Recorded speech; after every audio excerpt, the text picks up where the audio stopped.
Hello students, प्रस्तुत है कविवर भूषण जी का जीवन परिचय। आगे बढ़ने से पहले आपसे निवेदन है इस चैनल को सब्सक्राइब करें तथा बेल आइकन को क्लिक करें ताकि हम जब भी वीडियो डालें आप तक नोटिफिकेशन तुरंत पहुंच जाए। तो आइए शुरू करें। भूषण जी का जन्म हुआ सन 1613 के लगभग और मृत्यु सन 1715 के लगभग। जीवन परिचय। भूषण मध्य युग के वीर रस के प्रसिद्ध कवि हैं। विलासिता और परतंत्रता के युग में स्वतंत्रता, ओजस्विता, तेजस्विता एवं राष्ट्रीयता का स्वर हम भूषण जी के मुख से ही सर्वप्रथम सुनते हैं। इनका जन्म कानपुर में यमुना किनारे टिकवापुर में हुआ था। मिश्र बंधुओं तथा रामचंद्र शुक्ल ने भूषण जी का समय सन 1613 से 1715 ईस्वी माना है। ये कान्य कुब्ज ब्राह्मण थे। इनका गोत्र कश्यप था। ये रत्नाकर त्रिपाठी जी के पुत्र थे। भूषण वीर रस के प्रसिद्ध कवि चिंतामणि और मतीराम के भाई थे। कहा जाता है कि वे 4 भाई थे, चिंतामणि, भूषण, मतीराम और नीलकंठ, जिनका उपनाम जटाशंकर था। भूषण के भ्रातृत्व के संबंध में विद्वानों में बहुत मतभेद है। भूषण का वास्तविक नाम अज्ञात है। ये पारिवारिक कारणों से गृह त्याग कर दिल्ली में औरंगजेब के दरबार में चले गए। वहां से चित्रकूट के सोलंकी राजा रुद्र के दरबार में गए और सम्मान प्राप्त किया। राजा रुद्र ने ही इन्हें कवि भूषण की उपाधि दी। तभी से ये भूषण के नाम से ही प्रसिद्ध हो गए।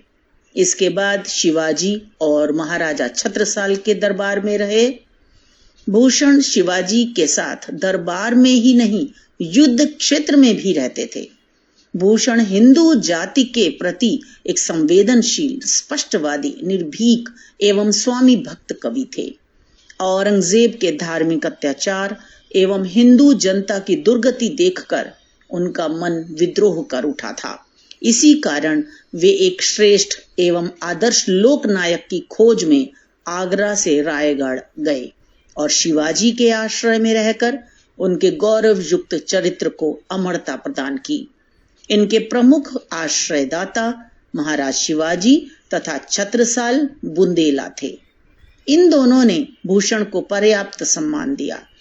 भारत माता के अमर पुत्र छत्रपति शिवाजी एवं छत्रसाल बुंदेला जैसे लोकोपकारी महापुरुषों के चरित्र गायन में ही इन्होंने अपने जीवन को सार्थक समझा।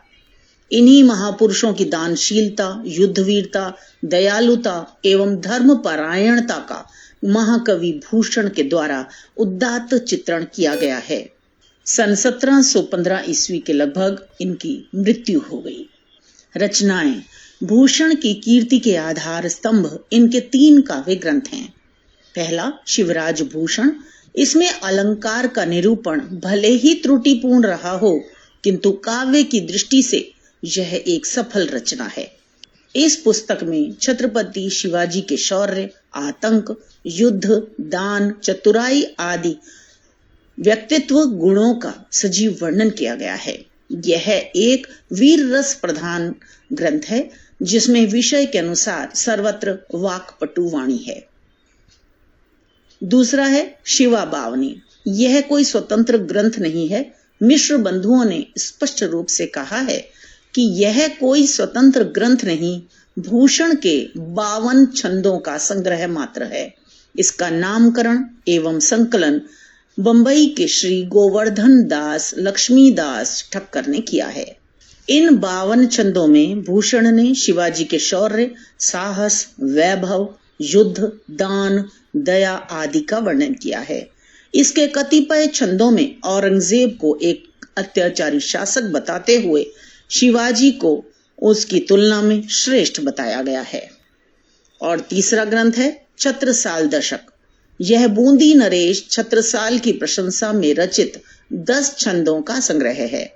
इसकी रचना कवित्त छंद में हुई है, जिसमें प्रथम 2 कवित्त में छत्रसाल का परिचय है और बाकी के 8 कवित्त में उसके पराक्रम, शौर्य एवं वीरता का सजीव वर्णन किया गया है। अतः इन छंदों में वीर एवं रौद्र रसों की व्यंजना हुई है। शिव सिंह सरोज ने भूषण हजारा व भूषण उल्लास नामक 2 अन्य रचनाओं को भी भूषण कृत माना है, किंतु उनका यह मत प्रमाण पुष्ट नहीं है। महाकवि भूषण का साहित्य में स्थान। आचार्यत्व की दृष्टि से भूषण को विशिष्ट स्थान नहीं प्रदान किया जा सकता, पर कवित्व के विचार से उनका एक महत्वपूर्ण स्थान है।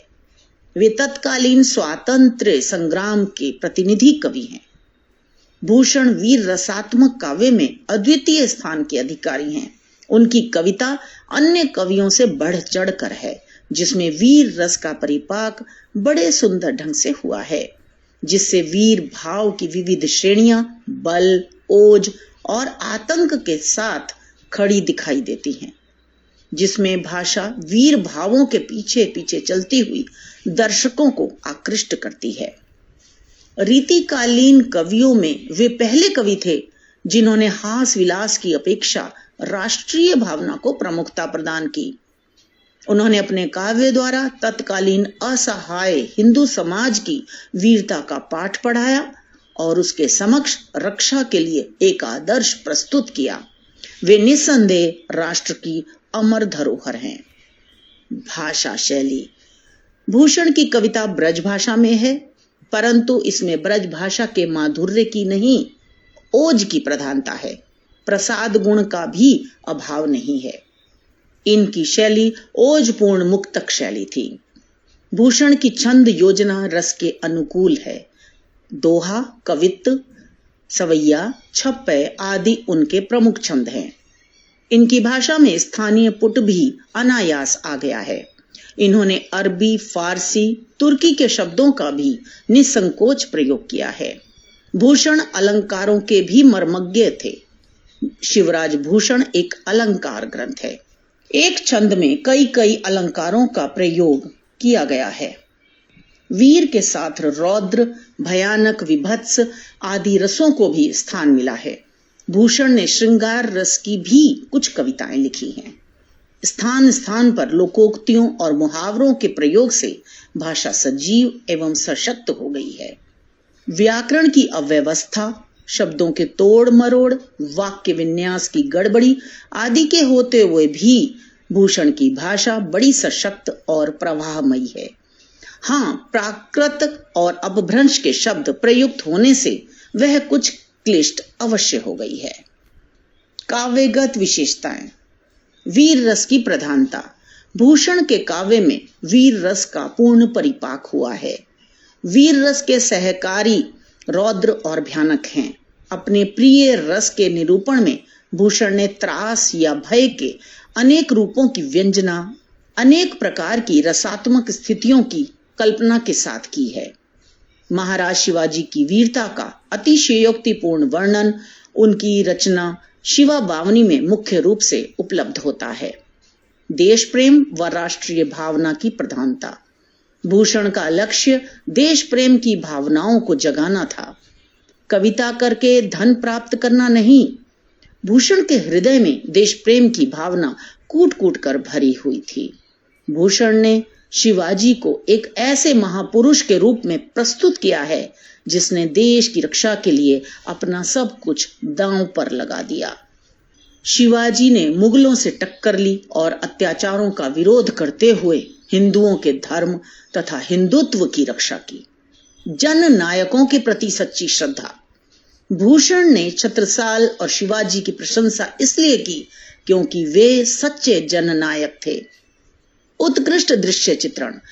भूषण की रचना दृश्य चित्रण में भी श्रेष्ठ है, यद्यपि इसके लिए मुक्तक में कम स्थान ही होता है। युद्ध स्थल वर्णन की अपेक्षा युद्ध स्थल प्रस्थान वर्णन ही भूषण की रचना में अधिक है। डॉक्टर हजारी प्रसाद द्विवेदी जी के शब्दों में, प्रेम और विलासिता के साहित्य का ही इन दिनों प्राधान्य था। उसमें उन्होंने वीर रस की रचना की, यही उनकी विशेषता है। आचार्य रामचंद्र शुक्ल जी ने भी भूषण की प्रशंसा में कहा है, शिवाजी और छत्रसाल की वीरता के वर्णन को कोई कवियों की झूठी खुशामद नहीं कह सकता। इसी से भूषण के वीर रस के उद्गार सारी जनता के हृदय की संपत्ति हुए। आशा है आपके लिए ये जानकारी लाभदायक रहेगी। अन्य जानकारियों के लिए इस वीडियो के नीचे डिस्क्रिप्शन में जरूर देखें। वीडियो को लाइक करें, दोस्तों के साथ शेयर करें और सब्सक्राइब करना बिल्कुल ना भूलें। मिलते हैं अगली जीवनी में। धन्यवाद।